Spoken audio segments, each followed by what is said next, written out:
episode, yung episode ng Myra at saka Pia Wars, pag-iisahin ko na rin, since naman nasa kapwa sila ngayon, nasa Batang Quiapo, ang tinutukoy ko ay ang aking bebe, Andrea Brillantes, at saka of course, ang talagang minamahal kong si Macoy de Leon. Diba? Na ito nga, si Andrea ang isa sa mga latest addition sa Batang Quiapo na parang pang ilang book na ba ito? Book 3? Book 4? Whatsoever. Kung ano man yung book na hindi ko na rin nasusubaybayan. Pero pinanonood ko rin siya pag may pagkakataon po ako. And pumasok na yung kanyang karakter. Kagrupo niya doon sina kapatid Tugang Charmaine Buencamino, Michael De Mesa. Tapos nakita ko doon si Gio Alvarez eh. And of course, Jake Cuenca. Hi Jake, bebe. Direk Albert Martinez. Chanda Romero. Angel Aquino. Si Albi Casino, tama. And mga iba pa man. Pati yung mga vloggers, nakita ko doon yung kilalang Mamu Papu, tsaka yung anak nila, yung makulit na laging pinaprank yung mamu niya, nakasama din doon. And sila yung mga ilan sa mga bagong pasok kasi nag-iba na ng kwento. Kumbaga nag-evolve na yung kwento kasi doon si sa Batang Quiapo, itong si Coco Martin, natanggap na niya na ang tunay niyang pamilya, itong sina Christopher De Leon at saka itong lolo niya si Tommy Abuel. So doon na papasok. Itong sina Albert Martinez and family, sina Chanda, kapatid na Chanda, mga politicians supposedly ng Manila. And yun, magkakaengkwentruhan sila. Tapos sa mga bagong character doon sa itong si Andrea nga, at pinag-usapan nga ang sobrang sexy, hot eksena nila ni Jake Cuenca na talaga namang wow, na parang first time din yata naming nakita on television si Andrea Brillante doing such a scene na talaga namang, kasi di ba laging nakakabit kasi kay Andrea palibasa, mukhang bata, maliit, alam mo yon, petite. So parang hindi na nawala sa kanya yung imahe ng madla na bata pa rin siya, but she's old enough to be doing mga ganong eksena. And dahil nga si Jake Cuenca pa yung ka-eksena niya, nasabi in the previous project siya, mga mas bata-bata pa sila, habang kalkal si Dondon na kung ano sa mukha niya, naiilang ako. Nung mga bata-bata pa sila, pero meron sila mga projects before na pinagsama na parang magkuya ba sila or what, tapos biglang sabi nung iba, kuya mo yun nung araw, tapos ngayon ka-eksena mo naman sa ganyan sa bathtub, ang init-init na mga halikan at lampungan nyo, may mga ganon. But the thing is, as an artist, ginagawa mo lang yung trabaho kung talagang the role calls for it, then do it. Ganun lang kasimple yun. Pero ang nakakabilib kasi kay Andrea is, despite the so many oddities or mga intrigues na ikinulapol sa kanya, nakatayo pa rin siya at buhay. Kasi di ba meron nga isang an athlete, Fernandez ang apelyido na inamin naman yata ni Andrea na nakakadate niya ngayon. Ang hilig niya sa mga athlete, no? Matangkad yung guy at gwapo rin, no?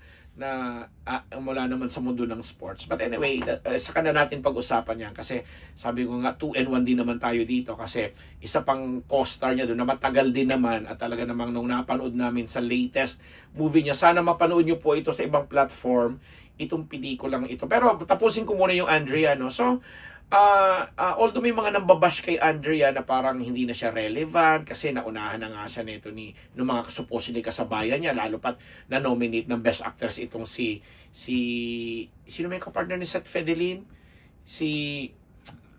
Nawala sa isip ko, sandali lang po, maisip ko yun. Habang si Seth Fedelin nanalo na rin na-nominate yon, si Diaz, ano pangalan uli?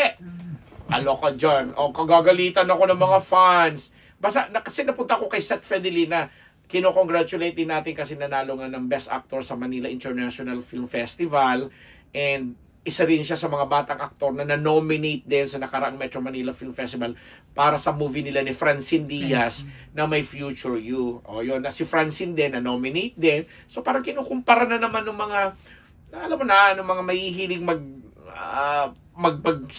magpanapong or pagsabungin ng mga si Andrea kasi yun ang kasabayan niya, si Francine, nasabi na pag-iwanan, hanggang ganyan ka na lang, ang dami-dami, may mga ganong bashing. But dinededma na lang ni Andrea kasi si Andrea nga, she has her own style, she has her own group of fans and supporters na nandiyan sa likod niya. And may mga projects na pinagkakatiwala sa kanya na kanya lang. And this time, again, sabi naman niya, she's old enough to be doing mga steamy and sexy and hot scenes. So, gagawin niya yon. And going back, ito na. So, congratulations, Andrea Bebe, and good luck.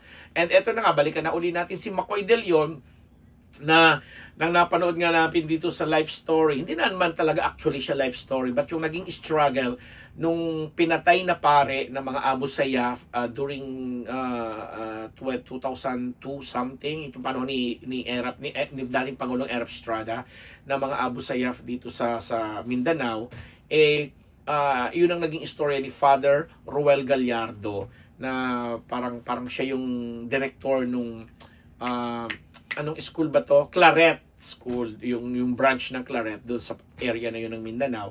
And isa nga siya sa mga hinuli noon dahil pinanininigan niya yung kanyang faith bilang isang pare at hindi talaga niya sinukuan yung paniniwala niyang yun sa Catholic faith niya, yung Catholic religion niya, na kahit inano na siya, tinorture na siya and everything, hanggang namatay na nga siya, kaya siya tinatawag na hero at kaya siya tinatawag na very faithful ng mga nasa Catholic religion. And napakahusay ni McCoy De Leon. McCoy Be, congratulations. After the movie screening nung kino-congratulate ko siya, maiyak-iyak pa siya kasi nakita ko yun sa likod ko yung kanyang parents kasi yung daddy niya used to be a dancer nung araw sa Dots. Nagkikita kami yan nung pag nagpupunta ako sa Dots Entertainment ni Kuya Germs. So, close, naging din kami, casual na, nagbabatian at nagkukumustahan. So, ito ngayon, panahon talaga ni McCoy, kasi very opposite extreme yung kanyang role sa TV series na Batang Quiapo at saka yung naging role nga niya dun sa kasi makikita mo na talagang pag-evolve ng husay niya sa pag-arte kasi dito niya habang pinoportray niya yung napaka-faithful na role bilang Father Ruel Gallardo, ang husay-husay talaga niya, ang bait, mukha talaga siyang santo, hindi ka makakabasag ng pinggan or whatsoever. At nadala niya yung pelikula na sana mapanood niyo po. Ano nga ba yung title? Tingnan mo nga. Inubo ko, pasensya na. Iinom lang po ako ng tubig bago ito matapos. McCoy De Leon, i-search mo, Father Gallardo. Sandali. Akin to ha. Ako lang ang umiinom nito ha. Kaya pwede akong magmulmul. Mulmul daw talaga sinabi ko. So anyway, to cut the story short, nagkakaroon ng comparison yung mga mahihilig mag-critique, mag-criticize sa klase ng performances kasi iba yung TV at iba yung pelikula.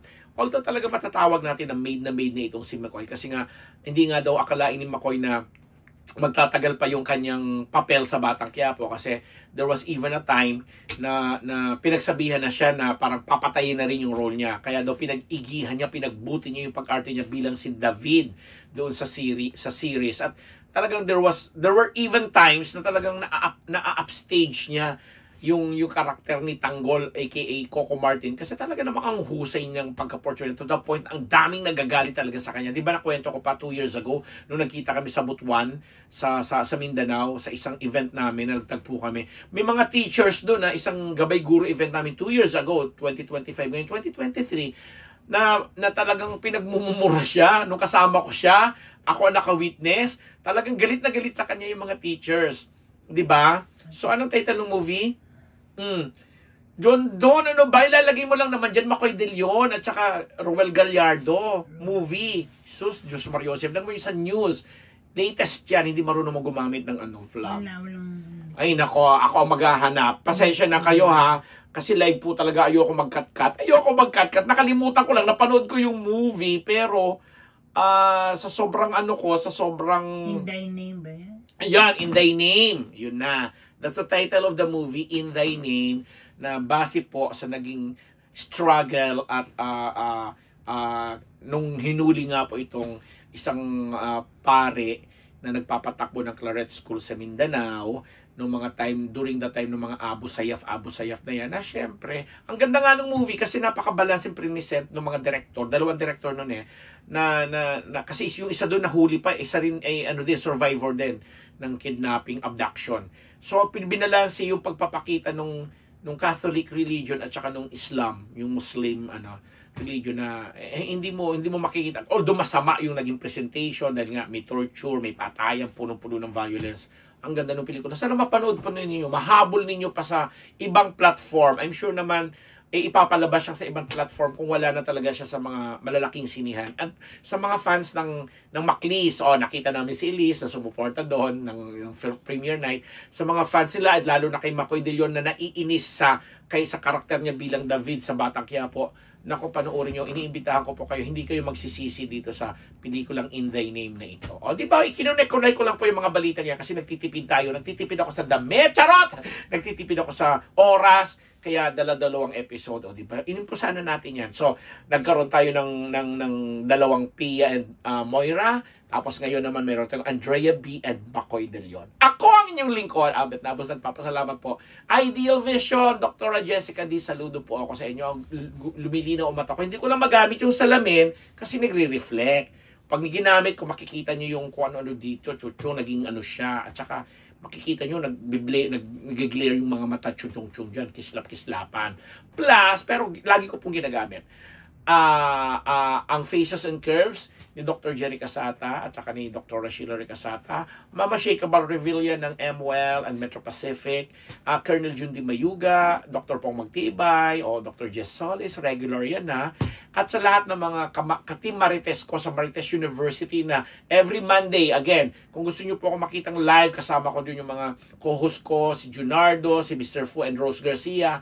Every Monday and Thursday ng 9 p.m. live po kami sa Marites University. Puntahan nyo lang po yung MU Entertainment Channel kasi under na kami ng MU Entertainment Channel. And again, gusto namin pasalamatan sa ngalan po ng aking mga katatlong co-host, ang Philippine Movie Press Club, diba? Ang Star Awards for TV kasi nominated nga po ang Marites University sa bilang best showbiz oriented talk show program o talk show program na show pa. And kaming apat nominated kami maglalaban bilang mga best showbiz talk show oriented best showbiz oriented talk show host. Yun. So, maraming salamat PMPC sa pagtitiwala at sa inyong lahat po dito sa Unbearable Channel. Maraming thank you din po. Ambet Nabos po, nagpapasalamat.